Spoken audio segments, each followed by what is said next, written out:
the moment it attaches to a very sizable portion of the MLAs who are part of the ruling coalition, can the governor be said to be not justified in saying that, well, I'm not deciding the disqualification, but now please establish that you have a majority in the House, and I'll decide whether your majority depends on these 39 or your majority is safe irrespective of these 39. Even otherwise, on the arithmetic, the numbers are in favor of at that time, in favor of because, you know, Mr. Sibal, you are also right. Independence of Mr. Sibal, for the present purpose, because we still have to hear them on that aspect. Yeah. So, as a hypothesis, we proceed on the basis that you are right, that these 39, they had really split. That too, a split is not recognized by the 10th schedule. Therefore, they necessarily have to go out. Right. Asking Mr. Eknath Shinde to form the government, that's a separate issue. We'll keep that aside for a moment. We'll have to hear them on that. But as an abstract constitutional principle for the governor, what else does he do? Let's analyze the numbers now. Does he say that he still has the numbers? He still has the numbers. They are only 106. There are independents, there are other parties. No, that point is, Sybil, that is again, you know, because, you know, can we say that then the governor is, you see, a lot of times what happens is the governor may have done something which is absolutely within his power, something which may run afoul of constitutional principle. But we have to we have to separate the grain from the chaff. Per se, when there is a disqualification notice moved to the speaker, in respect of a sizable group of MLAs belonging to the ruling party, how can we say that the governor is not justified in going to the government saying, come on now, prove your... When does a governor, we'll have to go into that question then, when does a governor call for a floor test? Then we'll have to go into that question. Has ever a governor called for a floor test on his own when there is a government in power? Never. Never in the constitutional history of India. Never. And the reason is simple. There is an elected government. He has proved his confidence on the floor of the House. There may be disqualification. You see, because the defection has two consequences. At one level, the defection results in persons who have defected by virtue of a split, ceasing to be members of the House. Yeah. But that very defection, which operates to exclude them from the membership of the House, also affects the legitimacy of the government, legitimacy in the sense, the strength of the government on the floor of the House. So, therefore, the very same act, which is unlawful, of a group of persons forming a split and going out of the party fold, they incur the wrath of disqualification. That stage would have arisen if the disqualification petitions had been decided. Let's assume, that your Lordship's example is right. But that stage will arise if the disqualification petitions are decided and they are out of the House. No, but for that purpose, can the governor not say, well, I assume that they will be disqualified, but therefore I need a show of strength on the floor of the House. But the governor has to wait on the constitutional process, the outcome of the constitutional process. Governor cannot say, I'll assume this or I'll assume that. I'm sorry. This is a proposition of constitutional law, with the greatest respect, that will ultimately encourage the kind of things that are happening today and we see all around. Please.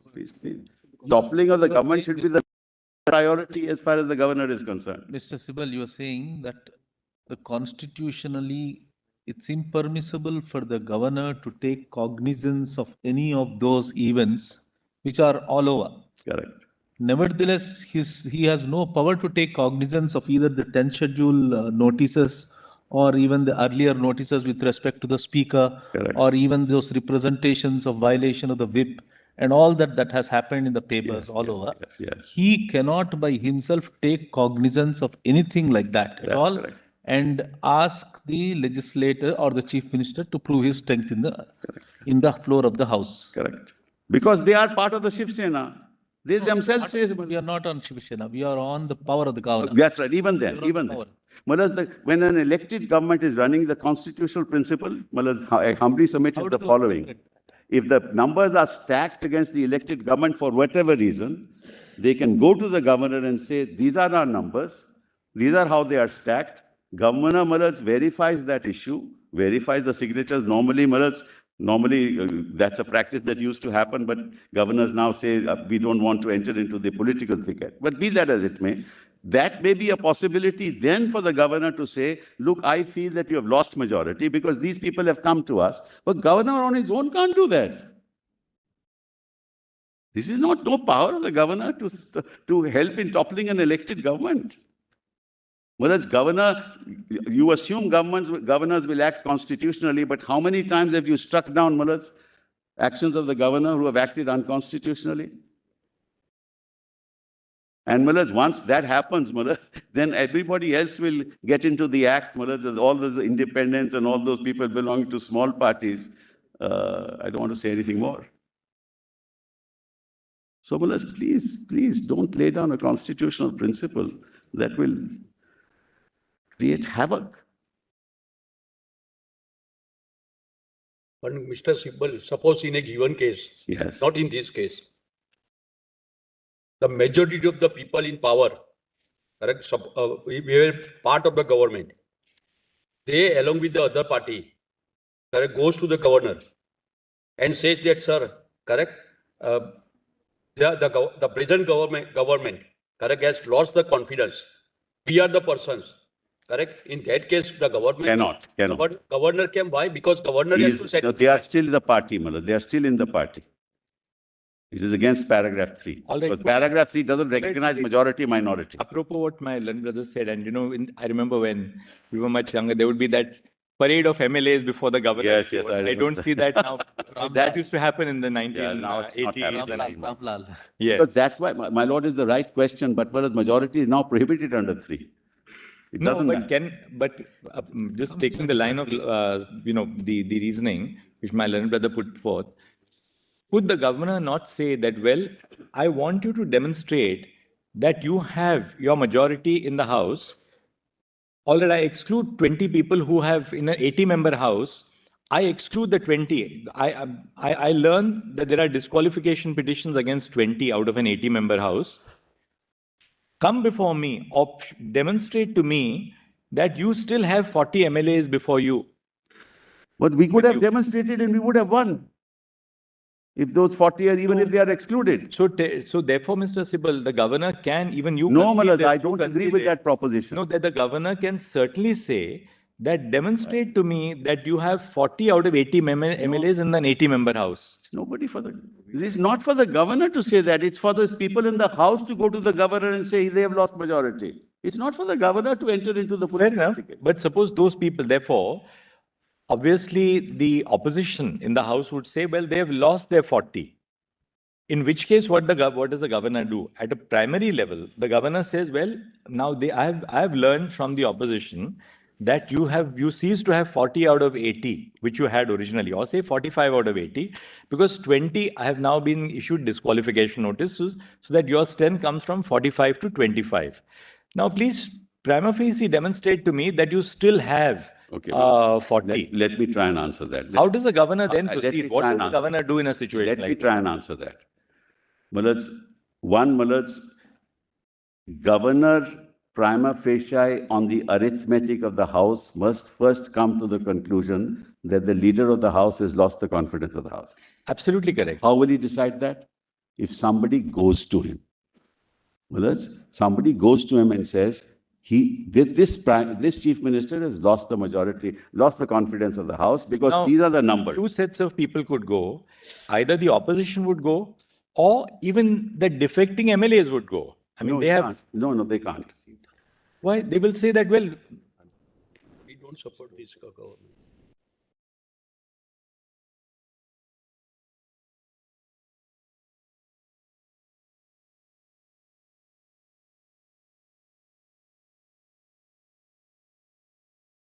Hypothetical examples ultimately, when and if it comes to your lordship's bullets, because we are not dealing with that situation. We are dealing with a person who has been recognized by the governor, who happens to be part of the 39 and who has given oath of office. We are only dealing with that issue. As and when that issue and some hypothetical stage comes in, we can debate that constitutional issue. But why? But it's not hypothetical here at all. It's a live issue here. For the reason that once the governor is in possession of facts which indicate That a very substantial. Which is the fact that indicates that he has lost the but majority of the that House. there were no that out of 55. Yes. Out of 55 MLAs, 38 there are disqualification notices issued by the ruling coalition 15 itself. plus 50, 53 plus. We have them ex facie, please, that's why go into numbers? Just see the fact. All right, let's have the Just have the facts, arithmetic. Yes. Shiv Sena had 55. I don't know, but let's just see that. Shiv Sena is 55. Sena, we'll Congress had assume it's 50. 55. Congress had 44. PDF page 62 Congress is of convenience. Congress kitna tha? 53. 53. No, no, Yes. sorry, 44. 44 is Congress. NCP is 53. And NCP. And Mills, my request to your lordships, please call for the records of the governor whether he's gone through this exercise or not. Yeah, that's the point you're making. Well, please call for the records if that's the case. And how much was the BJP? 10? 106. And independents and other parties? Yes. We would have been, That will be about 20 odd, no? But you will have 20. to exclude this. there would be 123, Mills, halfway mark is 124, 120. So, Yes. so as a result of, say, the disqualification notices which are given to 39 Yes. out of 152, the ruling coalition comes down to 113. Mills, first of all, only 34 residents had written to the governor, not 39. Only 34. Only 34. Page 313. 34 Only dissidents wrote to the 34 wrote to the governor. Right. So I'll So just let's 39, if you get the arithmetic then. exclude, it comes to 120.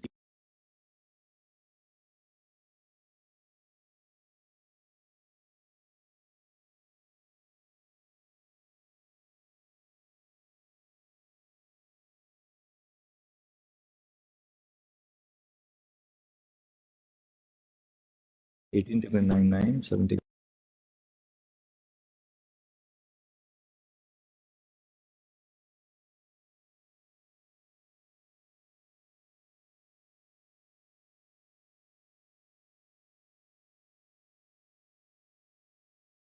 Six.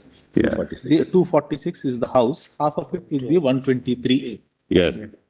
Correct? Yes. 23. Then they'll become 126. So It becomes, because then our 4 minus. only take out 34. How much do they have? 164? Page 59. We've now got the from Mr. Sibal 55 SS, 44 C, 53 NCP. That's correct. Comes to 152. Yes. What minus 30 now 288 is the number. Minus 34 went to the governor. Minus 34. Yes. But there were 39 No, disqualifications. no, but Malas, what went to the governor? If the governor is to look at it, then he has to look at 34, Malas. Certainly. So 288 minus 34. 39 were in the majority. So 254, 287 minus 34 will give. 288, no? 288. 288. 288 was there. 287. One had passed away, Malas. So 288 was 287. One passed away. One passed One away. passed So 287. So 287 minus 34 is 253. Yes. So 253 divided by 2, 2, Malas. 127. 127. Yes. They don't have 127. No, but the point is then the governor will say, if you exclude the people in respect of whom there is an allegation of defection from your side, We have 127, Malas, in this arithmetic. how do you have 127? I'm telling you, Malas, 54, 44, 15 is 113 plus 14 MLAs, independent MLAs. In small parties is 14. No, therefore, now look at In fact, Sena will be 21. Mr. Sibal, look at it this way. 55 plus 44 plus 53 is 152. 152 was your strength. Yes, Of the basic three parties which Yes. form the government. yes. From that, instead of excluding Plus 14, Mullah, there are who are supporting us. Why are you excluding? now, They are independent supporting us. fair enough.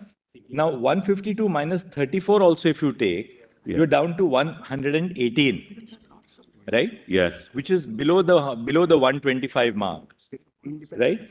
Now 127 mark, below the 127 mark. Now you say you have some independents who are supporting. There's all in supporting us. Right? There are some independents who are supporting. Both There's- sides had independents supporting Now, them. We had 11 supporting them. One second now. One second. We're trying to look. These examples are only to see what the governor should in a situation. We are just giving. But then how? Malad is not just what. Did he apply his mind to this issue? Malad, this is all very well. We are happening in a court of law. But did he apply his mind to this issue? But Mr. Sibal, one thing which we cannot therefore discount, the governor has two responsibilities. One, the governor cannot enter into the thicket of disqualification. Two, the governor cannot do anything which seems to protect those who have incurred the wrath of disqualification. There we are with you completely. Equally, what is of concern to us is that the governor, in all these political wranglings and whatever goes on in the polity, there is a very high constitutional principle, which is that whoever is sworn in as the chief minister must ultimately have accountability to parliament and therefore to the people. Otherwise, what we'll be doing is that the defections have two consequences. The defectors have a personal consequence that they get out of the house, that their seats become vacant. But equally, we cannot gloss over the fact that the defection affects the stability of the government itself. And how does the governor, as the head of the state, ignore the consequence of... Where is that question that arises here, Malad? Where is that question, please? How does it arise here? How did the governor didn't look at all this, what your lordship were putting to me. Ask for the records. So, Malad, why go into a hypothetical situation, Malad? With the greatest respect, Malad, your lordships have so much experience. Let's not tread into areas which we are not called upon to tread upon. We are here as to how 39 or whatever 34 go to the governor, and the governor recognizes the 34, knowing that they are in the Shiv Sena. There is the leader of the Shiv Sena. They recognizes Uddhav Thackeray. He recognizes the split and administers an oath of office. How does all this enter into this into the reckoning here? As a principle, you are saying that the governor could not have got into it, has not got into it, Yes, number one. yes, it's not, yes. And the premise for that is that the governor cannot do it constitutionally. That's right. He should not. That's all that your lordship is to consider. And I can understand, Malad, I can understand the situation. There can be another hypothetical. I'm sorry. So once there is an existing government, according to you, Yes. which this was not That's- a government formation for the first time. That's correct. Then the governor, short of a no confidence vote which is brought on the floor of the House, Yes. the governor must ensure that the existing position continues until somebody brings a no confidence vote. That's the only way. Now your lordships have laid that down. No longer parading, no longer comparing signatures, all that is over. So if the BJP thought that we had lost confidence, they should have moved a motion. That is because of Bommai, which said that it's only the floor of the house. That's correct. Destined. So you move a no confidence. How do these issues come in at all? There's no discretion. So according to you, as a matter of principle, absent a motion of no confidence, That's right. the governor must continue with the existing position. That's correct, because there's an elected government. All right, we got it. I Right. understand what Now, this is much worse, that he recognizes the split and administers the oath of office. And thereafter, the floor test was subsequently. Yes, That is On 4th, yes, on 4th, 3rd or 4th. including those 39. But there, so far speaking by myself, can the governor, correct? Because under the 10th schedule, it is for the speaker to take a decision, Right. correct? Can the governor, correct, on his own, without any disqualify, the speaker can take cognizance that they are disqualified? Your lordship is right, absolutely right, but they are still the Shiv Sena. That question will still have to be answered. What is that? What are the 39? They are still the Shiv Sena. So then he recognizes the split. That's the problem, Malad. That's why the 10th schedule, that's why the whole paragraph, this is the issue. When 3 was eliminated, it was only for the purposes, deleted, it is only for the purposes, majority or minority, you can't destabilize an elected government. And constitutional morality was the linchpin, Malad. So Malad, and that's why I told your lordships, ideally the governor should have said, no further action, get your disqualification decided, then I will see. I told that to your lordships earlier. But suppose the speaker doesn't decide. Matlab, no, But listen. Suppose disqualification questions are not decided at all. In the meantime, the governor is satisfied. Correct? Can't That, be. no. On the basis of the material He correct. can't. Well, that's not his job. It's the no confidence motion in the House. How is the government satisfaction after election doesn't arise? Well, I'm sorry. As a constitutional principle, it doesn't arise. Don't give that discretion to the governor. You will have toppling governments every other day. First, the ED will go, then the CBI will go, then the governor will exercise discretion, and governments will be toppled.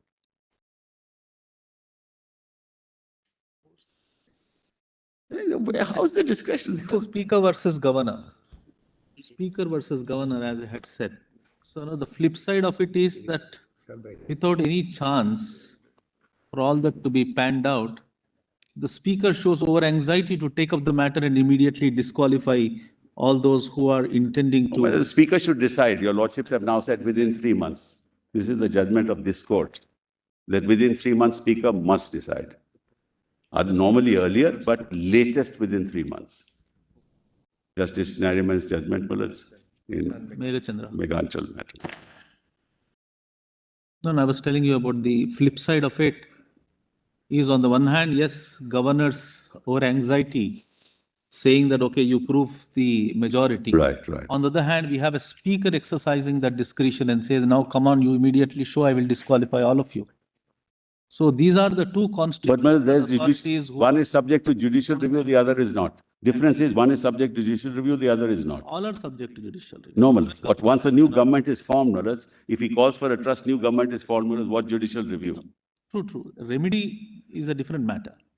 I agree with you that Yeah. there is a remedy. Yeah. But really speaking, it's there. And What we need to interpret is the scope of the jurisdiction of the governor and the scope of the jurisdiction of the speaker also. no, speaker, of course, the scope of jurisdiction is clear. He has to decide the matter. Scope and extent. He has to decide the matter. And Into the other. So really, the governor keeps his hand.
second limb of it is, how does he call Eknath Shinde to administer oath of office?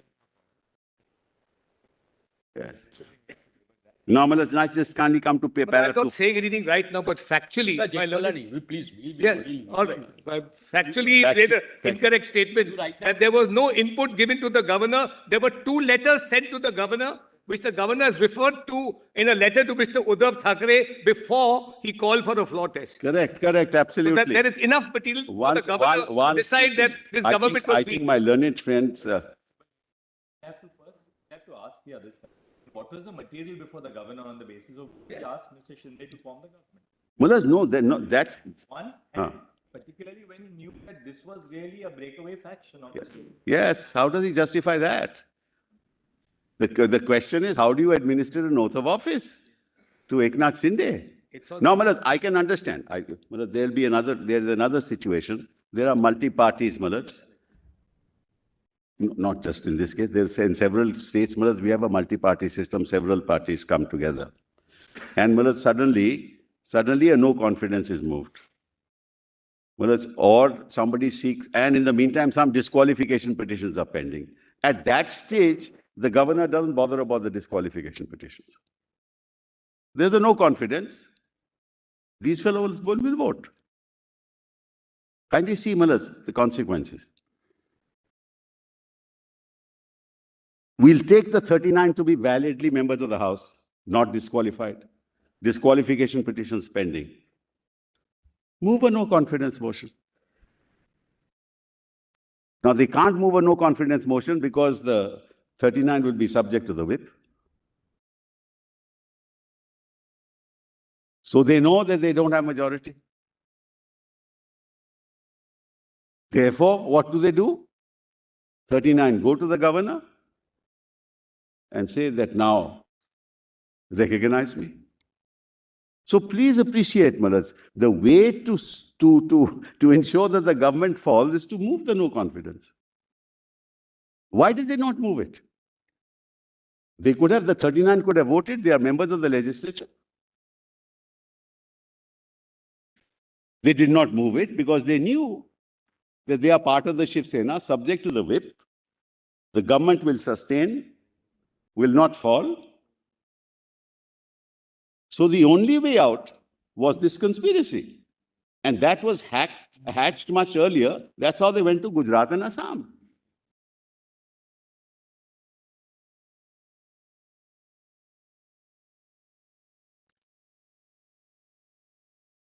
Having done that, they wrote that letter which I read to your lordships, Mullahs. I've read that letter that, this present government, the party members are very unhappy with it. We have been not following the ideology of Bala Sahib. All that letter I read to your lordships, Mullahs. And then they go to the speaker. So whether it's majority, minority, it really doesn't matter, Mullahs. So how could the trust vote be called? Trust vote means that you have prima facie lost confidence. Governor knows that this government has not. Why we go into the matter, Mullahs, that the governor will presume that these people will be disqualified. Why do we even presume that? They are qualified till such time as they are disqualified. So move a no confidence.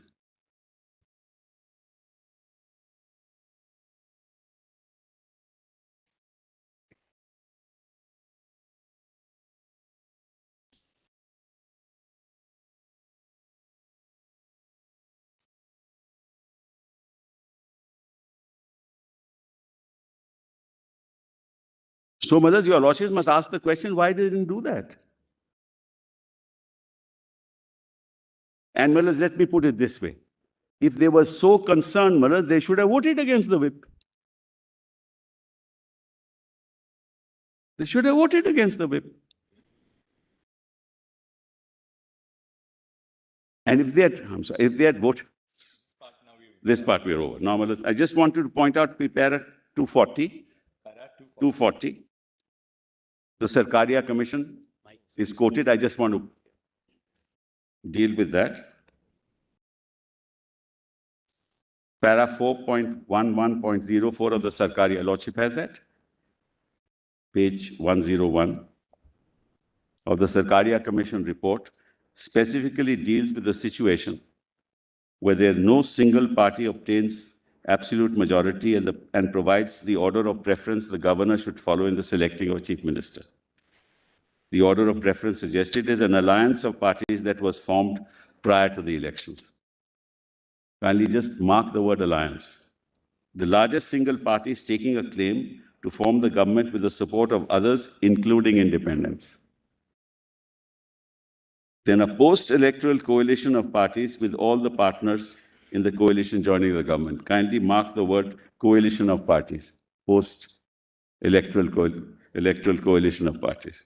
And then a post-electoral alliance of parties with some of the parties in the alliance forming a government and the remaining parties, including independents, supporting the government from outside. No other exception is there. Correct. Now, kindly mark this, that it has to be a party supporting for the purposes of the floor test. There has to be an alliance as a matter of law. Therefore, the governor cannot exercise any discretion. He must ask what party you belong to.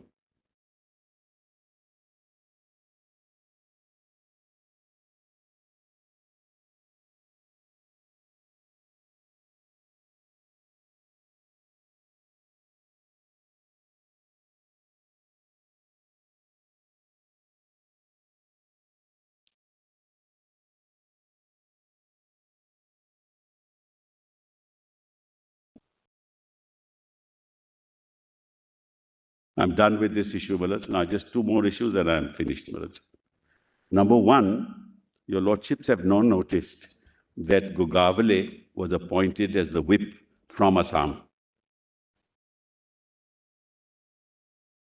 If your lordships agree with me as a proposition of law that the whips cannot be appointed in this fashion,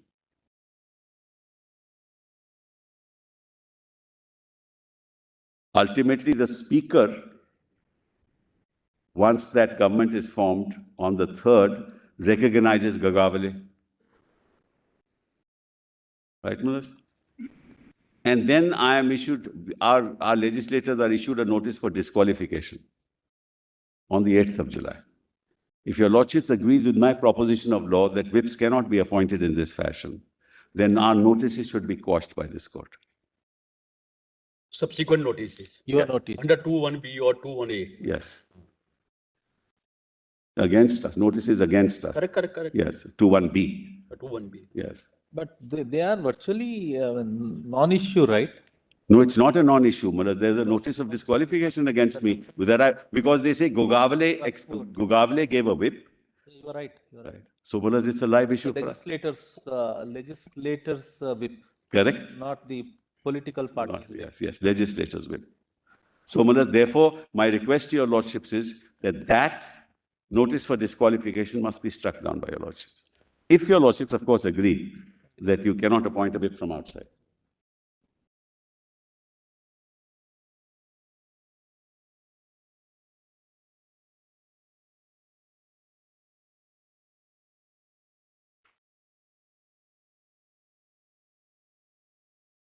But that's the direct challenge also. Yes, we've challenged that. In your you have shown. 38. Yes, I've challenged that, Melissa. Now, one more point, Melissa.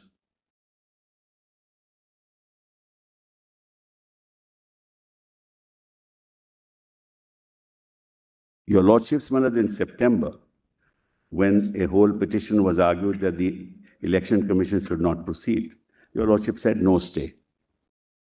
Fine, Melissa, no stay. We went back.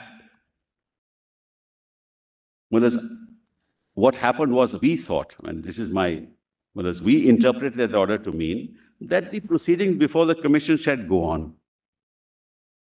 Fine, Melissa, let them go on. The problem arose that we told the commission that if you take this test of organization and representation in the legislature, you necessarily will have to include 38 or 39. And therefore, if you take that into account, your outcome, your result may be that they get the symbol. But that very matter is pending before the Supreme Court about the disqualification of these 39. So please stay your hands and let the Supreme Court decide. Now, I personally feel, Miller, that was not it was not antithetical to your lordship's order of stay. After all, the Election Commission has also to decide in accordance with law. The result was, I mean, this is again the sad part of it. The result was, the commission says, I'm not going to bother about the organization. These 39 members are majority, therefore they get the symbol. In fact, your lordship's order was misused. But we are not considering the validity of the order passed for the election. No, I'm not asking, Malas. I'm really saying the commission said, the High Court said, Supreme Court has said no stay, therefore they have to decide. That is to be tested in those proceedings, no? No, that's not. But kindly see the consequences, Malas. Kindly see how we are hurt. That's why the reference, what is the scope of powers of the Election Commission in respect of determination split within the party? Malas, I'm not, your lordship's passed, Malas, rightly so, according to me, that let the commission, but the commission doesn't have to, can't disregard basic principles that you are giving symbol to a party on the strength of those 39 whose disqualifications are pending. And that issue is pending before this. That's pending. And I said to them, please stay your hands. They said, no, but Supreme Court has said that we have to go on. That's how the symbol is given. See the injustice caused to us. I just make the point, Malas, and not go further. And then the last thing, Malas, kindly read now paragraph 115 with me. And then I'm done, Malas. Para? 115 of the symbols order. 15 of the symbols. 15. Sorry. Para 15 of 15. Statute compilation, Malas, sorry. Important.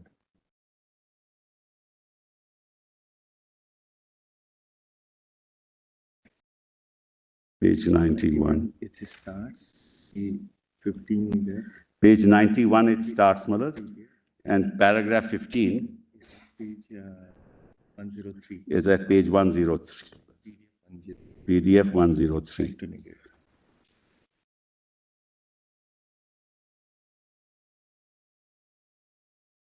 Yes. Yes. Yes.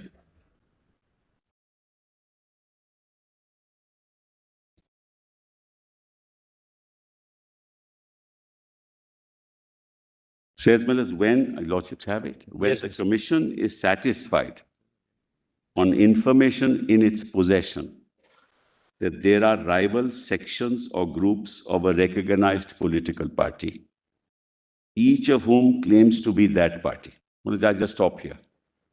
So the jurisdiction of the commission starts when there is a claim that there are rival groups within the party.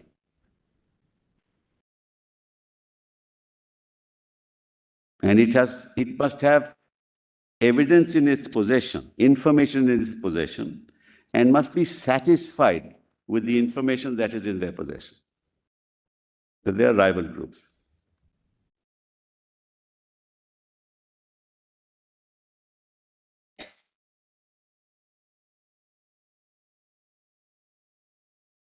Now, your lordships have seen the correspondence, 21st June onwards. There is not a whisper of any rival group. Not a whisper.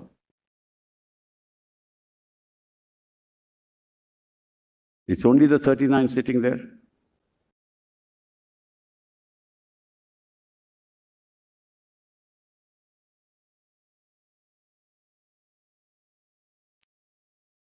So this just to rephrase it, according to you, there was no information in the possession of the EC Yes. to show that there are rival groups, Yes. and it has to be satisfied. Yes. Now, Maharaj, the petition, Can you just rephrase your submission, Mr. Sibal, again on this point? Maharaj, I'm saying, Maharaj, the jurisdiction of the commission will commence when the commission has it in its possession information on which it is satisfied that there are two rival factions within a political party.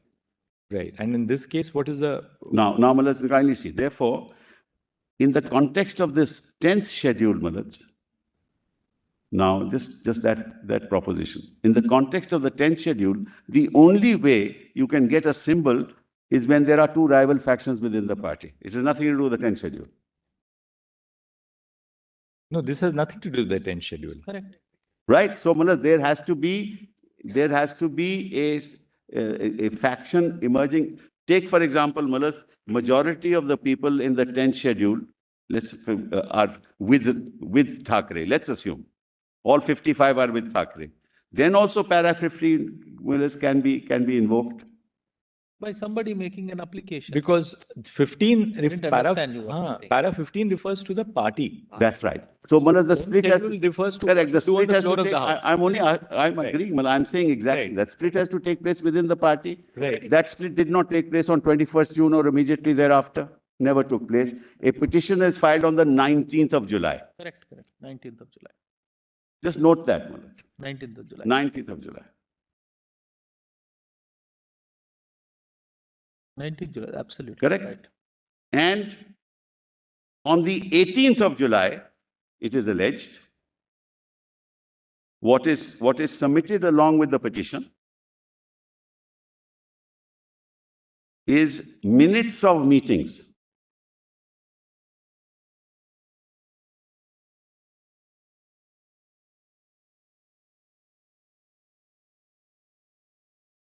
Minutes of meetings. Well, will my lord allow me to just place Start. before your lordships? Just give it to my lord, please. Yeah, we'll give you the copy. This is on 18th July.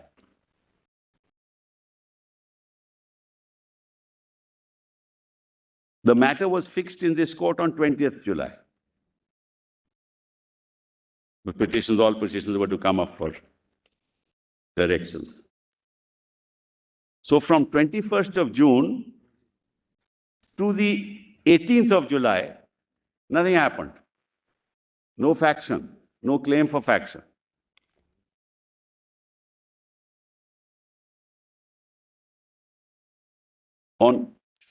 Just give it to my lords, please.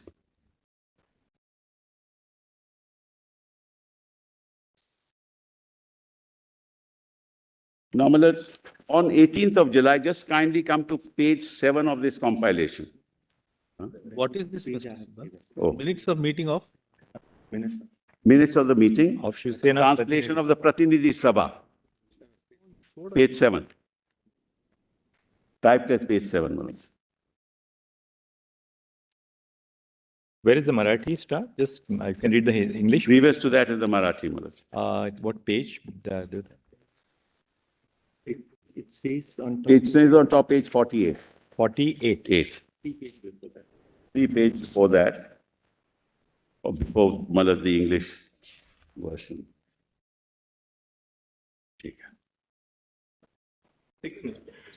46.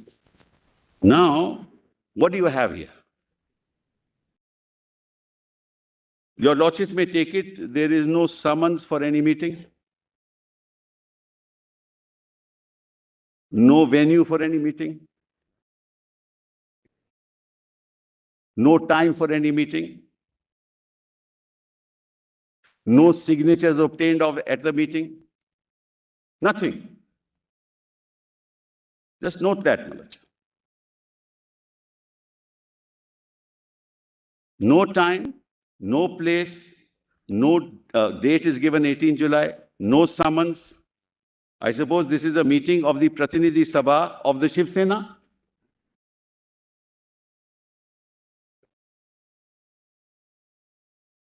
So it must be known to everybody where the meeting is going to be. Summons must be sent like we sent to them. Right? What they do is they give a translation of the minutes of the Pratinidhi Sabha. And in the minutes, they show some resolutions have been passed. Minutes, as your lordship will know, is after the meeting. It can't be before the meeting. Right? Has to be after the meeting. So there is the minutes of the Pratinidhi Sabha. And there are also minutes of the Karyakarni. That your lordships will see at page 10. Again, minutes. Again, when it is held, what time is it held, where it is held. Yes, they say it happened, it is held in Bombay. I guess, Malaj. someplace in Bombay. Minute. They must have known. Now, so 2 minutes are placed before the Election Commission. These 2 minutes. Subsequent minutes also of what date? The 27th? 27th of July. That's even more interesting. Well, just note the note 27 July. And then go back to the petition, Malas, that they filed. It's very interesting. These are the two documents that they placed, nothing more. Plus, of course, appointment of people. We're not into that. Convenience volume 2. Page, volume 2.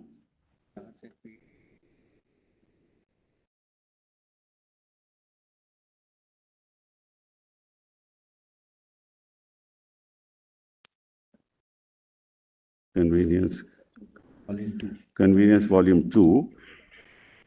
Yes. Kindly see page, PDF page 699. Paragraph 8. Oh, sorry. 698. Where is that? Yes. 698, Roman 626.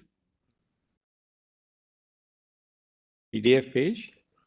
PDF page 698. This petition is filed on the 19th of July. Just mark that, Malas. This averment is made when the petition is filed on 19th July.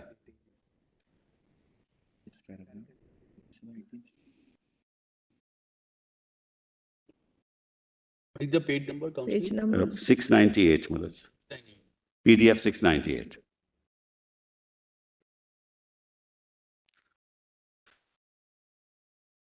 And just above that, Malas, Roman 25 at 697, the last two lines of that page, if your Lordship has that.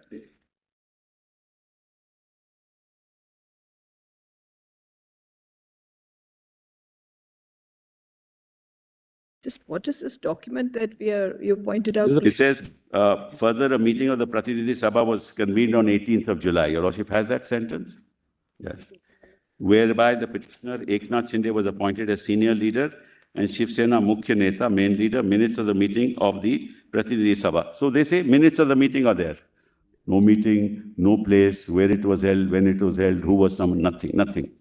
Right. Then come to the next para. A meeting of the Rashtriya Karyakarani was also convened, whereby the Rashtriya Karyakarani has affirmed, now please note this, has affirmed the election of the petitioner as the Shiv Sena senior leader and Shiv Sena Mukhya Neta. Now this is on 19th July, and the minutes of that are 27 July. I showed that to your Lordship. This petition is filed on 19th July. He says that the petitioner was elected as the senior leader and senior Mukhya Neta. The minutes are dated 27 July. This is what they filed, Manas. So 19 July, they could not have known what would happen on 27 July.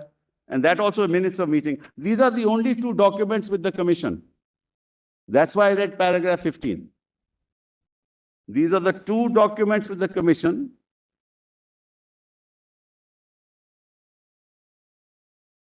In respect of, to prove that there are two factions arising.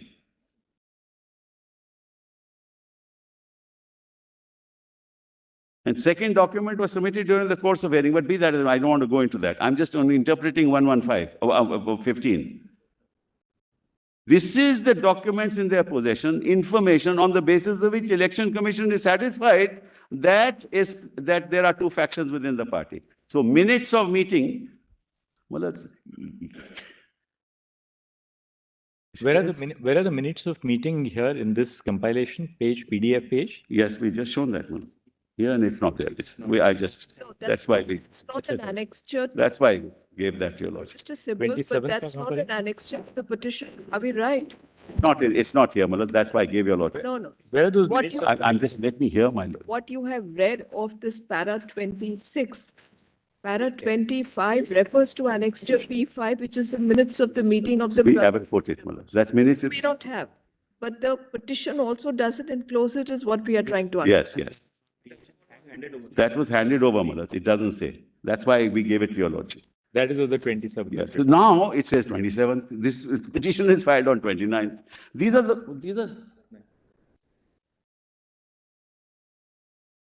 They did enclose the. Second one they didn't enclose, first one they've enclosed. P5 they enclosed. So, Malad, these are the two documents with the commission. Now, if you read paragraph 15, this represents two factions in the party, the minutes of meeting. That's how the election commission, Malad, got jurisdiction, according to them. And Malad, this is a final order. This is kindly just look at it. I can understand if the commission says lead evidence, I can understand, please prove your case. On this basis, a final order is passed, which is the subject matter of challenge in the other proceeding. That's how they got the symbol. So what does the governor do? What does the election commission do? And this is the evidence.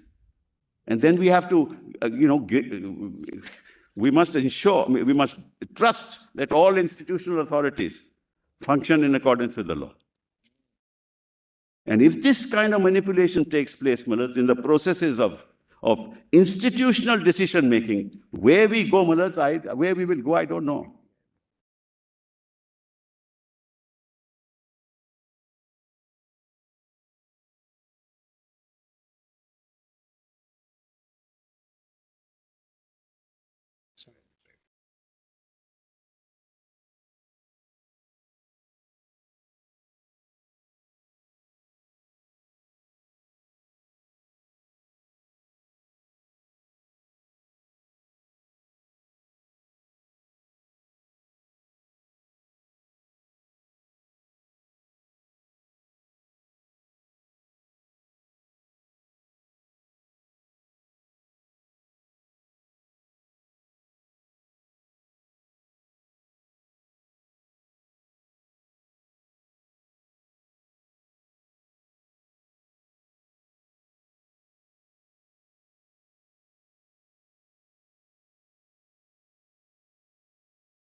I am done, Malad. I just want to make one non-statement. I stand here not for this case. I may lose it, I may win it. That's another matter. But I stand here, Malad, for the protection of what is so close to our heart. Institutional integrity, and to ensure that constitutional processes survive. Otherwise, if your lordships endorse such a position, it will be the death knell of what we have cherished since 1950. Thank you. Thank you. Yes, Dr. Singhvi. Yes, I would wish to take your lordships principally to some very interesting underlying juristic principles. Because the lordship have now seen the facts for 2 days, so I'm not going to repeat. Juristic principles which should impel your lordships to decide this matter here and not consider the various options or suggestions of sending it back to the speaker. That's going to be the bulk of my argument. But I want to start with where we are ending up, because I was here the whole morning and I heard the very important question which fell from the bench, and the Honorable Chief Justice in particular, about the role of the governor. And I'm going to repeat anything. I'm going to try and give a different facet. Well, this is a very unique and a strange case. And I would say from this side, a sorry case, where lordships has double whammies and triple whammies. Let me explain how. My Lord Malus put the question of the governor's role. And in one sentence, the question is that if your lordships if the governor found that there is something to be decided by way of unstable majorities, even if you exclude 39, why can't he go and have a trust vote, etc., or a decision on the true majorities in the confidence of the House? Well, it's the first thing when you start on that query has been perhaps not given sufficient weight. And the first thing is that your lordship's fundamental rock-solid principle of interpretation of constitution and statutes is that if intentionally a constituent assembly in its amending power of the constitution deletes something, your lordship gives full effect and scope to the intendment behind that deletion. That is well as axiomatic. It is obvious a puny well as contract or a statute, much less a constitutional amendment, where Lordship's intention is to give effect to that intention. So para 3 has been deleted. Now, para 3 deletion is not a small thing. There are debates, there is a SOR, the Constituent Assembly, the Constituent Parliament in its constituent capacity said, look, we must delete it. Why this case is bizarre is that there are three, at least two, circumventions of that deletion directly by high constitutional authorities. Circumvention 1 is clearly this way or that way, whether the governor can do it or not do it, the Lordship will decide separately. But clearly and specifically, the governor is acting on a presumption of a split. In whatever way he's acting. Now, as the governor, most of all is supposed to know the Constitution.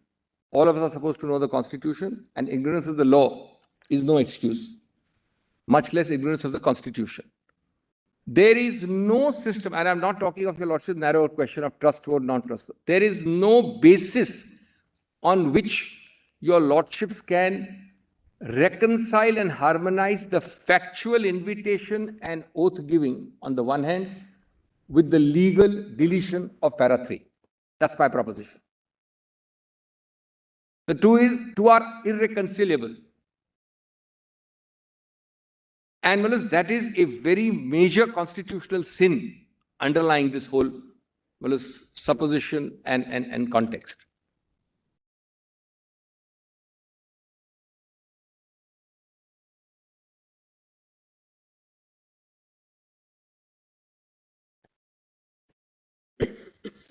The second makes this even more bizarre.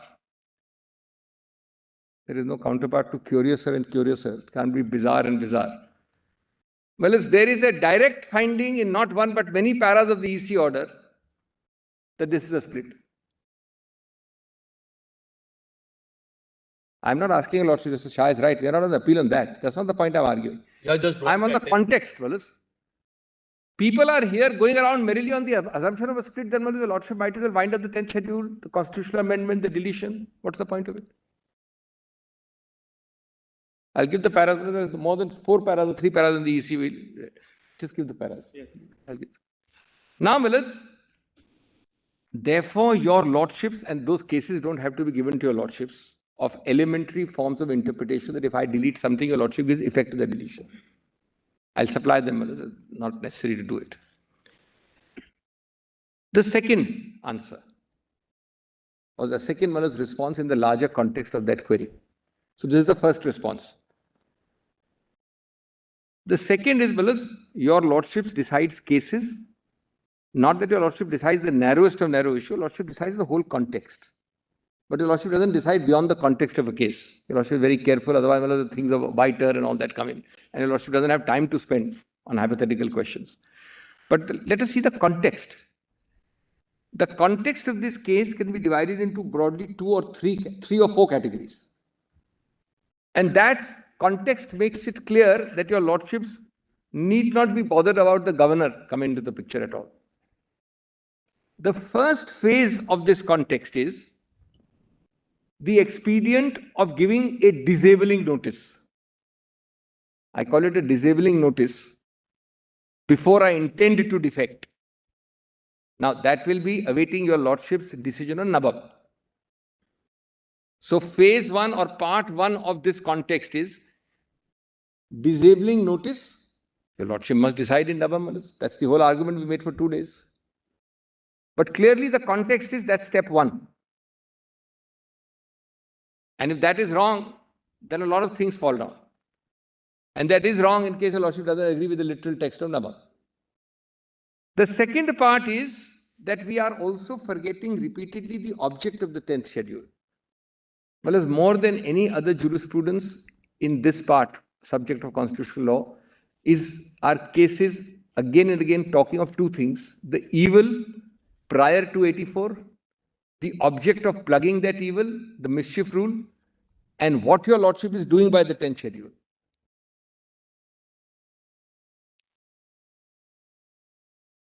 The third is that if your lordships accepts that the basic object of the 10th schedule is a constitutional sin being precluded or stopped or reduced, then 2-1 A or B, as the case may be, has to be decided first. It's logically prior to everything. Not only is it prior in terms of serial number, but conceptually it has to be logically prior to any decision of any kind in any case. I'm talking of concept. I'm not talking of a delay by an individual speaker. Whether the Kerala speaker will decide tomorrow, Nagaland speaker may take 6 months, a Manipur speaker will take, that's not the point. Conceptually, the logically prior decision has to be para 2, not a governor's intervention collaterally in any which way. That's the structure of the 10th schedule. And that scheme and structure must be endorsed and strengthened by your lordships. Inter alia, by not accepting any collateral incursion horizontally sideways by a governor, while that 2-1 is still pending.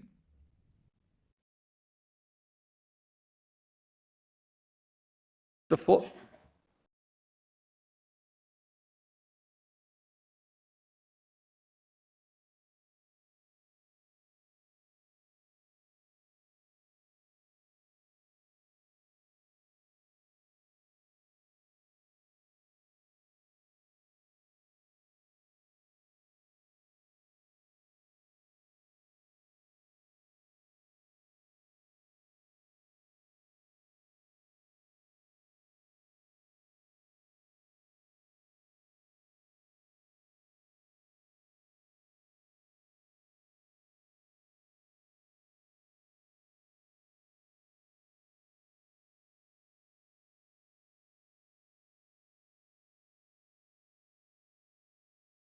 The other aspect of this, which has to be given a lot of weight is, apart from what we just talked about, the trust vote, people tend to forget that in almost every assembly, there is a very interesting rule. You cannot bring repetitive no confidence motions also. 6 months. Your lordship knows 6 months. So I bring a no confidence against you, I lose it, I can't come after next week again, say I have no confidence against you. So, the next facet of this is the processes within the parliament and assembly have to be allowed to work themselves out first before external intervention. And one of the important processes is to notify a confidence or a lack of confidence.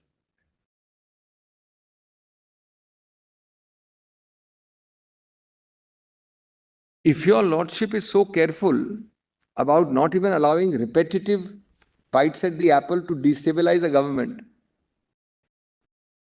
your lordship will allow an external incursion without even a single no confidence motion.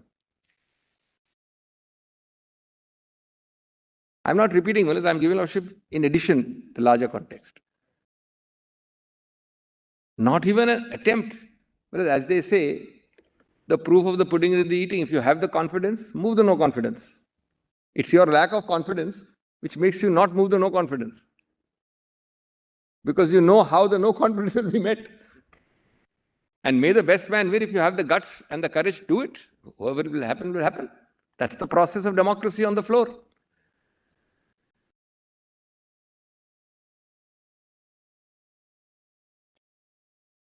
Incidentally, when I've done the maths, that chart, it is not that your lordship will only ask them to show the material. We are having a preliminary objection that the governor doesn't come into it irrespective of the material, even if he has seen the material. I am now on concept, I am on juristic principle. There is no role of the governor till now, till whatever I have said, 2-1, etc., process, no confidence, no role for the governor. It's a second separate question on facts, what the governor saw, did not see, but he had no locus to see or not to see. So what's the point of going into down that path, fellows? The governor had no locus at that stage to see or not to see. Well, it would really amount to a very strange thing where the governor would, governors are now, obviously, if you read the debates of Mr. Ambedkar and now there's a vast difference. But governors are also creatures of political connection. The governor would say, I see a group of people here. Why are you bothered about moving a no confidence? Come to me, we will see something. There's no need for us. The assembly gets substituted.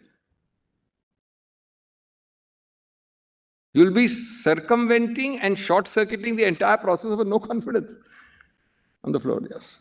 Now, having given that answer, let me turn to my larger point on which I was really going to address your lordships. And give your lordship just bullet facets, and then I will give your lordship the material underlying it, the juristic principles as to why your lordships should deal with the matter here. Now, I understand that it is easier not to deal with it here. It is also equally possible not to deal with it here. There is a speaker. My lord has heard enough facts. So, lordship will take those facts as given. I will touch upon the facts here and there, but mostly no. In the event that the facts and the context suit your lordship's discretion on this issue, should your lordships in law juristically refer it or should you hear it is my respectful submission. There are four or five legal facets. Then I'll give your lordship the case law. The first is that there were two one negative and one positive order by this Honorable Supreme Court. That should be remembered. In whichever way it is worded, the negative, I'll call it injunction, on 27/6/2022 was that by the expedient of extending time, the Speaker was effectively de facto could not pronounce on disqualification. It is nothing but an injunction in substance. Till 12th. Till 12th, correct. Then events took over, but my lord is right, till 12th. Therefore, let us look at it because the lordship is always a court of substance. We can camouflage in so many forms, but your lordship ultimately sees this in substance. It's a judicial injunctive interim relief where a speaker's future action under the 10th schedule. That is the correct way of putting it. It is a judicial interim intervention. It's a negative injunction. And the second was a positive injunction, if I may call it, or an order of 29th, allowing the trust vote to be held. So not injuncting the second day, injuncting the first day. So there is a negative judicial intervention followed by an affirmative judicial intervention. I am not making any value judgment. Your lordship would have heard it next week, 2 weeks later. Who knows, everything could have been reversed. I'm not saying that at all. I'm not saying right or wrong. But I'm saying one thing is clear, that the formation of a government, I'm making a neutral statement, I'm not allocating, is clearly the direct and inevitable result of the combination of these two orders.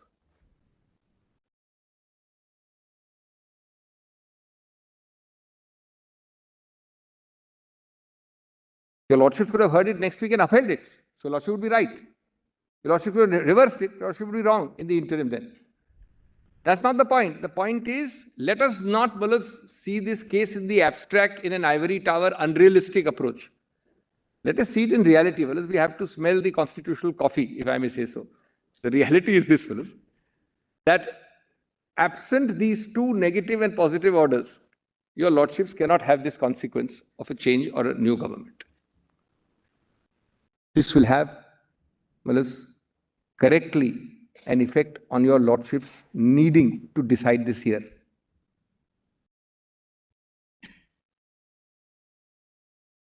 Then, the second aspect, I'm only giving the legal bullets, I'll cite the case law later. The second legal aspect, the juristic principle, is the language of that order. Now, we all say it casually. Sometimes your lordship is also made to say it casually. But these are terms of art. Your lordship has used them for decades and centuries in law. And these common law terms of art have to be given effect to. Don't go to the page, just note your lordship's order on 29th read like this, one line, quote unquote. subject to the final outcome of the instant writ petition as well as the writ petitions referred to above, unquote.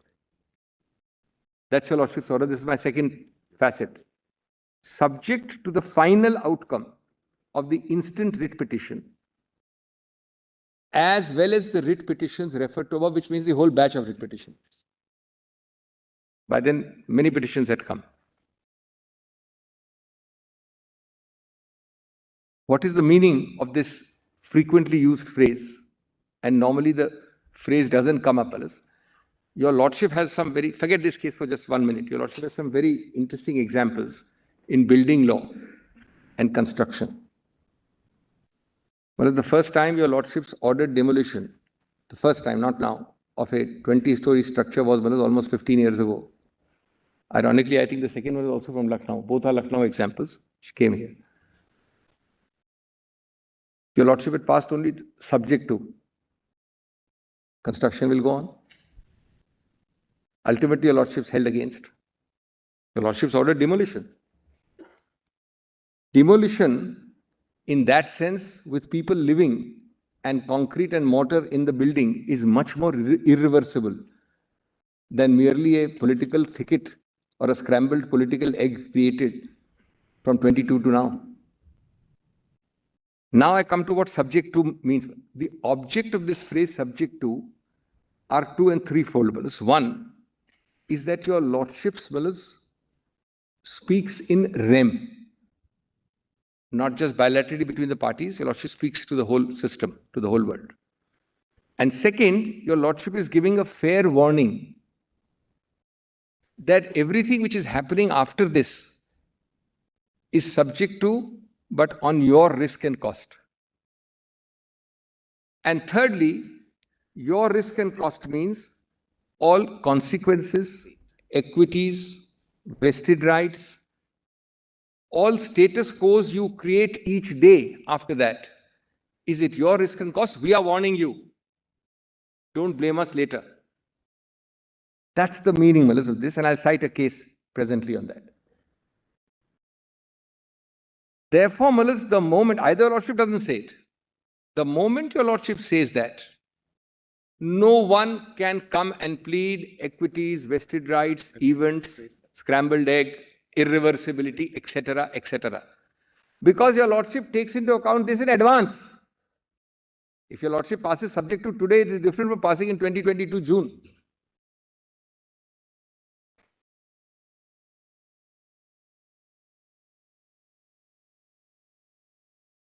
The fourth facet of law, which I will develop in a moment, is that Third. I'm sorry. What is third? This is now. It's called pointillism. Pointillism. It's not a bad technique. It makes it for specificity and a certain amount of clarity. It may not always be. It is liable for some intellectual property protection also. Correct. More than anything, you will know where you are going. Now, the third one is para 110 of Quixote, which your Lordship has seen right at the beginning of the Navam Rebia arguments, but Lordship may kindly be reminded of that. Just turn to 110 in the first compilation, PDF, page 74. Judgment compilation. Judgment compilation. Or basically, the very strong constitution bench injunction when the jurisprudence of 10th schedule was starting. Quixote is virtually the first. I mean, there were some cases, virtually the first, certainly the first constitution bench and the most important 10th schedule judgment at that time. They started this jurisprudence with this great warning and mandate.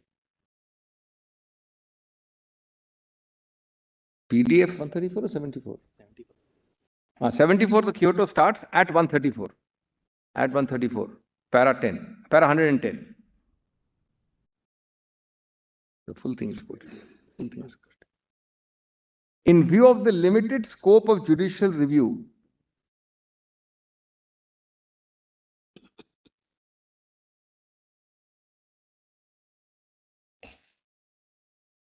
may I read it? Yes. In view of the limited scope of judicial review, that is available on account of the finality clause in para 6. So Your Lordship gives basis for it, finality clause in para 6. And also having regard to the constitutional intendment and the status of the repository of the adjudicatory power. Speaker, Chairman, judicial review cannot be available, mark these words, cannot, Constitution bench is saying, cannot be available at a stage prior to the making of a decision by the Speaker, Chairman. And a quia timid action would not be permissible jurisdictionally, threshold, nor would interference be permissible at an interlocutory stage of the proceedings. Exception will, however, have to be made in respect of cases where disqualification or suspension is imposed during the pendency of the proceedings, and such disqualification or suspension is likely to have grave, immediate, and irreversible repercussions and consequences. But I'll just pause here. It has some very startling consequences. If Your Lordship reads this, it's a constitution bench. It makes only one exception. When I, the Speaker, by an interim order disqualify you, that has happened hardly ever. Well, this happened once or twice, but it is not really happening in the 10th schedule. Maybe that will be a new technique adopted in the future. Well, I don't know. But today, well, it's hardly any case. But You are giving the idea. no, but Quixote gave that idea. Quixote has given the idea already. But that's why I'm saying from 92 till now, it has not happened despite Quixote's idea. I mean, it may have happened one or two cases, but hardly ever happened. Yes, Kuldeep Bishnoi case, etc. But well, in that exception apart, it is per se jurisdictionally bad. So therefore, Malus, a perceived error of the Speaker's conduct will not justify your interlocutory application. That's important. Let us assume that the Speaker is wrong. Nobody is conceding that. Let us assume that the Speaker is grievously wrong.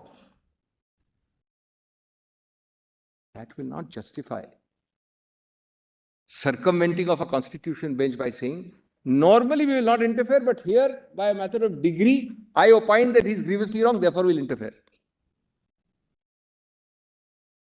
Well, let's take an example. Your Lordship has applied that example for decades. This is not something strange at all. Quixote was, according to me, saying the obvious in a much more important category. Your Lordship has done it for lesser category. Well, as Your Lordship finds genuine problems in an election process. When an election process starts, Your Lordship finds genuine cases. My nomination rejected badly. I was stopped at the door by a guard. I couldn't enter. Somebody obstructed me. I couldn't file in time. This man is rejected on a comma, full stop, wrong ink. They are very compelling arguments. Your Lordship says, come after the election. In 99% cases, unless there's a special statute. Because you don't interdict an autonomous, self-contained scheme of a code there to let elections go on. Here, a much higher constitutional authority to allow unfettered proceeding further. There are many more examples the Lordship has. Therefore, the position which by a combination of the positive and the negative order inevitably led to the change of government, possibly was also constitutionally wrong. Had Your Lordship had occasion to discuss it in the 2 weeks following that, Your Lordship would have rectified it. Today, it cannot be a bar merely because of passage of time, because this is on the face of it contrary to Your Lordship's constitution bench. And an error of the Speaker was irrelevant. In fact, he hardly had opportunity to commit many errors except perhaps as a 2-day notice. That would have been decided. I've cited, Lordship members, 2 cases I cited in the Navam Revia, where 3-day notices were sufficient. Yedurappa and, Yedurappa was the other way, was Nayak and Balasa, Patil. Srimant Patil. 3 judges, 3 days, sufficient. When the rule said 7 days, I hope my Lord remembers that. In Navam Revia, I cited those cases to Your Lordship. Rule said 7 days, 3 days notice. 2-judge bench in Ravi Nayak said, okay. 2-judge bench in Yedurappa doubted it. 3-judge bench subsequently affirmed the Nayak principle, despite noting and citing Yedurappa.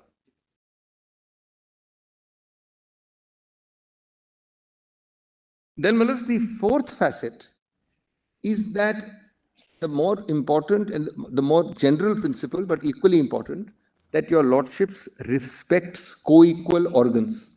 There's a whole other line of cases. When I come to my notes, I've cited some of them, where your lordships is very careful, because your lordship now doesn't think of an individual speaker, but of the institution, where your lordship doesn't enter into co-equal branches unless there are compelling reasons.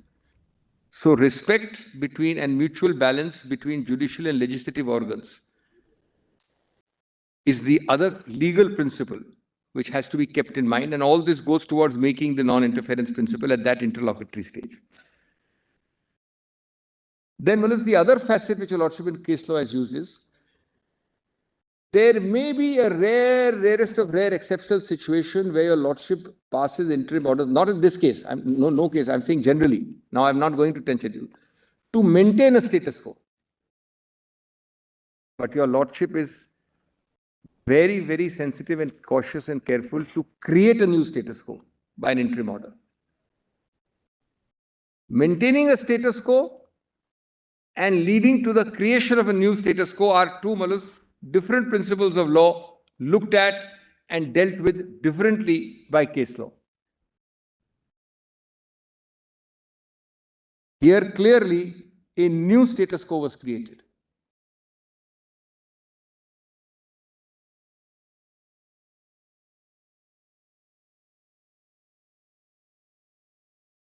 The fifth principle is actus curiae. Obviously, actus curiae arise in the event that your lordship finds that I am partially right or fully right, not otherwise. But if your lordship finds, then your lordship reverses the most intertwined situations, because the lordship never allows the act of court to do any harm. Actus curiae nemine gravabit.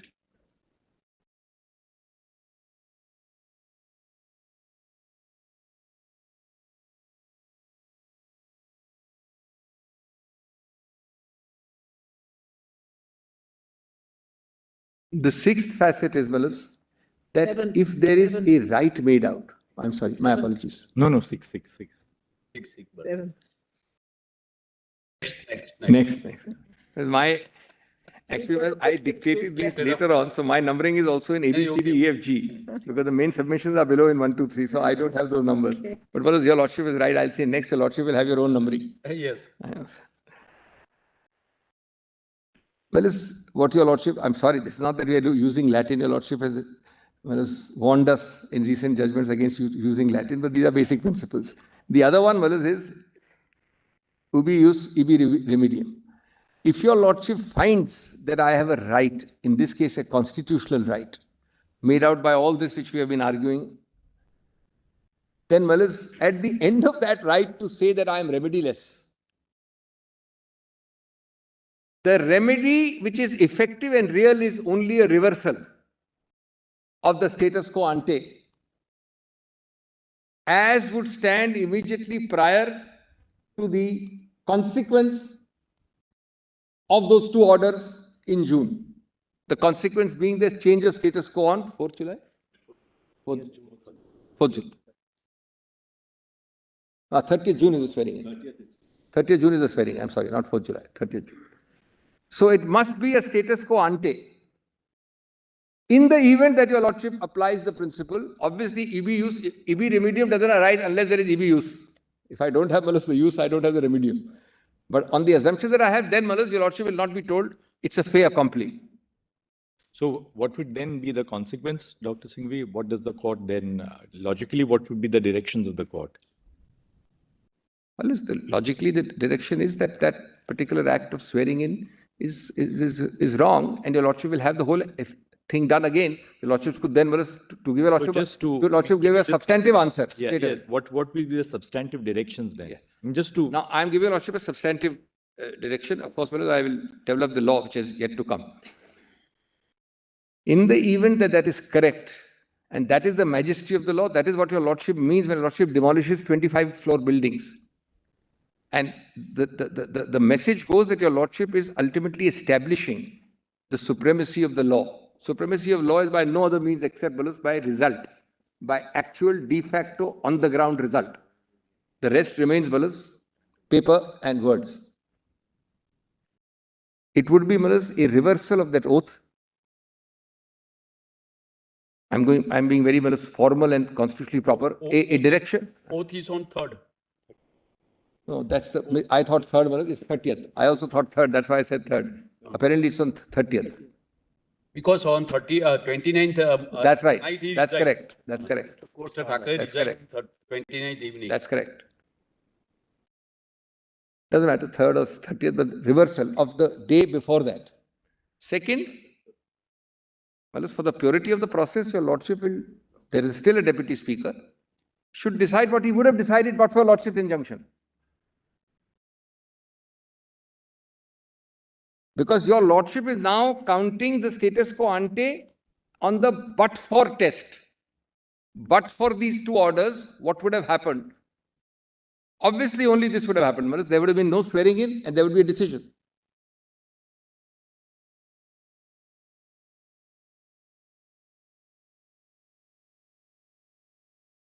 Well, it sounds sometimes difficult, but imagine.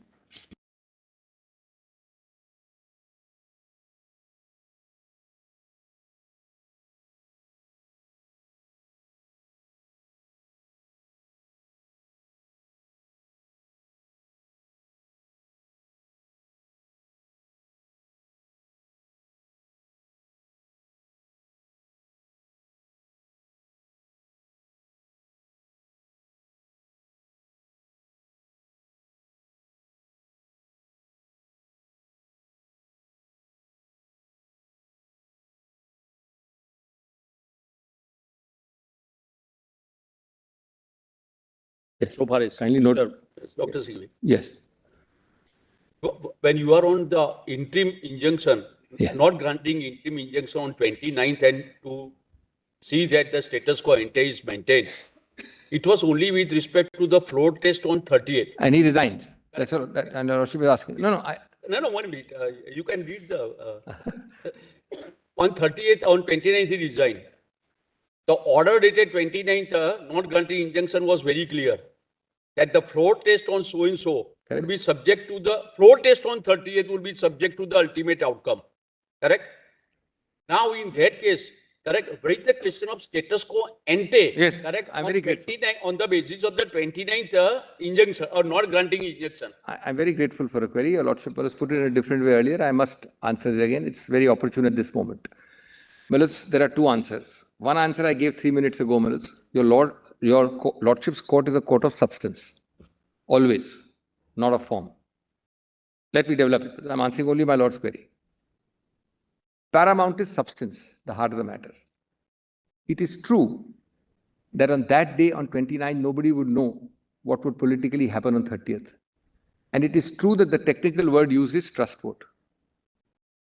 But Mills, what was allowed to go on was a test on the floor, which is inevitable if 39 vote against. The one and only foregone conclusion, instead of suffering the humiliation of a vote, is to give up in advance. I mean, we are in a real world. There is no arithmetic, no science, no physics, which can change the result on 30th. If these people who comprise this, so the floor, I argued the matter on 29th and the earlier dates. One of the main arguments was that the moment your Lordship permits these people to vote, we were seeking an injunction. How can there be a trust vote with a tainted, how can you have a swimming pool with some part of it tainted with poison?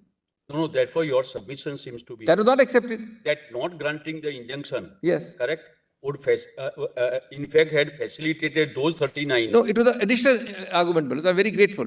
One argument was that this trust vote is, Balus, completely unreal and futile because you have not excluded the tainted fruit. On the other hand, the other argument was, Balus, that if your Lordship has stayed that, stay this also. That was a more important argument. The flip side would have been that... Stay both. Dr. Singhvi, if you had faced the trust vote... Yes. On the 30th... Yes. These are open... This is an open vote. Yes. Right? Because you have to, because that's the whole principle of the whip. if you had faced the trust vote and lost, then it would have been clear as to whether these 39 people made a difference, how they voted, and whether that made a difference to the ultimate trust vote. So we did not do it. It's a given fact. I can't change Right, it. right. Right, Wallace? Right. I'm answering. Wallace, let me answer this also. And the voting pattern would then determine as to whether these 39 who are otherwise facing disqualification motions, Yes. whether they affected the trust vote or otherwise. I appreciate. No. If you had lost the trust vote only because of these 39, Yeah. then you absolutely a plausible point that, look, these disqualifications, if they get disqualified, then I win the trust vote. Isn't it? Therefore, Wallace, let me. So the first part is the conceptual. I mean, the area is not free from doubt. The reason we are putting it to you is because there is a constitutional question in our mind. That's the. I hear your lordship loud and clear. Yes. Let me, because certain given facts for us, we can't argue about. The fact of the matter is, nothing happened on 30th. The man did not, Wallace, go to the trust vote. No doubt about it. Now, Wallace, the first conceptual answer is, we are now, Wallace, on what I have been saying and Mr. Sibal has been saying earlier were legal errors. Whether they were or not, the lordship will decide on Wallace 22nd, 23rd orders. But the argument regarding 29th order was that either you should not have stayed that, but if you have stayed that, stay both. You can't stay that and allow this vote to go on. Right. That's the first point to be remembered. If you have stayed the disqualification, then stay the trust vote also. It's very unfair and uneven and non-level. Well, if your lordship is hearing the matter next week, I believe it was on a Monday next, it was listed. Then both could have been held afterwards. The lordship, as well as in the Karnataka late night matter we did, your lordship said, not today, next morning, it will happen at so and so time. The reverse is also true. Don't have it there, have it after 4 days. So your argument to therefore all this will be obviated. To restate your argument, what you are really arguing is this, that once you stayed effectively the speaker from deciding the disqualification petition, then you should have stayed the trust vote also, because one was linked to the other at the least. Well, the word linked, inextricably intertwined, absolutely. And that is the answer, the first answer on the conceptual query raised by my Lord Justice Shah. No doubt. It is true. Technically, one is a trust vote, one is a floor test, one is nobody comes. But you're right. I mean, because substance at the trust vote, those people were going to vote. So that's the first. Now, second, no, I will go further. Since the lordship has put a different question. But still, Dr. Singh, the problem still in your path. I mean, the problem still arises. It would have been shown on that. The consequence of these 39 would have really. No. So let me show. Therefore, now that will not affect this question. Let me be conceptually clear. Yeah. My Lord's query is right, but that will not affect the question I'm arguing now. That will affect, as and when your lordship takes up the disqualification and says that we find that no disqualification occurs because we don't have sufficient proof to disqualify. That's all that will mean, Maharaj. It will only mean that I have insufficient evidence. And I'll tell lordship why lordship.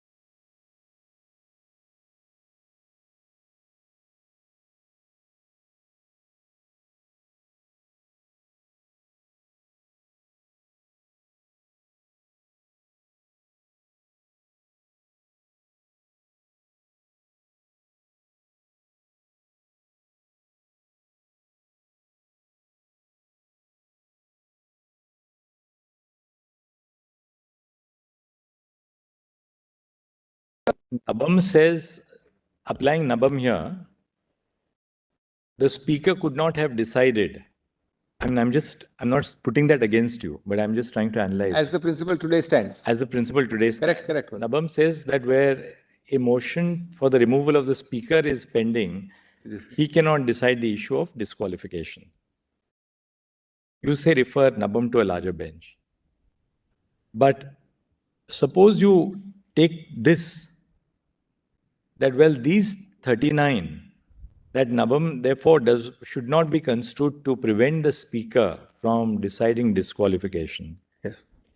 And these 39 were therefore liable to be excluded because the speaker would have been justified in hearing the disqualification, notwithstanding the pendency of the motion to remove him, that the speaker would have disqualified these 39 because, as Mr. Sibal said, it's a per se disqualification. It's a clear split. What is the ultimate consequence? That these 39 have to be taken out of reckoning on the trust vote which takes place. My lord is back to the chart figure. Which these 39 have to be taken out of reckoning. We have answered the governor point. Lordship is not coming to the governor. Governor is constitutionally barred. I'll deal with the chart in a minute. Well, today, can your lordships proceed on hypothesis upon hypothesis? What would have happened had this happened? But I will satisfy that conscience also. Well, first part of my Lord Chief Justice query was, the governor could have acted on that. Did you not preclude a consideration of this argument by your own failure to face the legislative assembly? So there are 2 or 3 answers. Because also, I'll tell you why, and we'll rise then and we can reflect on this at lunch. Because today, what you are really asking for, and we're not saying that you are wrong in asking for it, because first principle, the court said subject to the outcome. So therefore, we have to now treat it, if we come to the conclusion that you are right, then ignore all outcomes. And my lords have done it twice in 10 scheduled cases of big moment, twice. Fair enough. But before a constitutional court does that, namely to set back a status quo ante constitutionally, we must be in a position to say that, well, there is an arguable outcome which would matter. Absolutely. Which would make a difference. Absolutely. If whether there would be a difference or not is really foreclosed by virtue of the fact that you prevented that difference from emerging before the court. Why it is not foreclosed? I understand, my lord. Let us think on this. We'll come back at lunch. I'm deeply affected.